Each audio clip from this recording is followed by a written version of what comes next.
Today we're looking at pruning Japanese maples, and this is the first of a two-part video. In the first part, we're showing you a maple that's been pruned properly and has a great open look to it and is really healthy. In the second part of the video, we're going to take a look at an Acer palmatum orangeola that's never been pruned.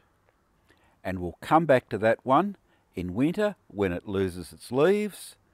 We'll show you how to prune it, and then we'll come back again in spring and show you the new look. So it no longer looks like a heavy blob.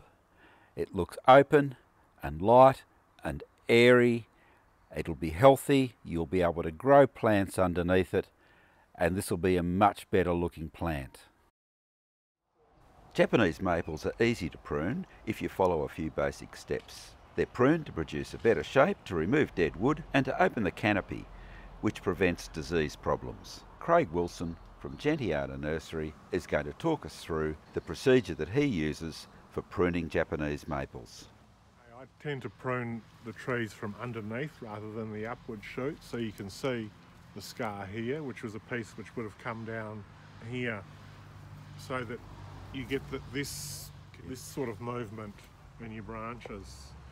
And you can see on this branch here, this piece that I'm holding would be the one that I'd take off, and the piece above it would be the one that I'd keep. I tend to follow the theory, the Japanese theory, that deciduous trees are at their most beautiful in the winter when they're bare. So I prune for winter structure, and the maple's certainly beautiful when they're bare in winter. So you can see here, there's some pieces here that are coming down and pieces that are coming up. So I'd keep this top section and remove the piece that is coming down. And in here, you see there's more branches on the underside coming down. So I'd remove them and keep the top branches.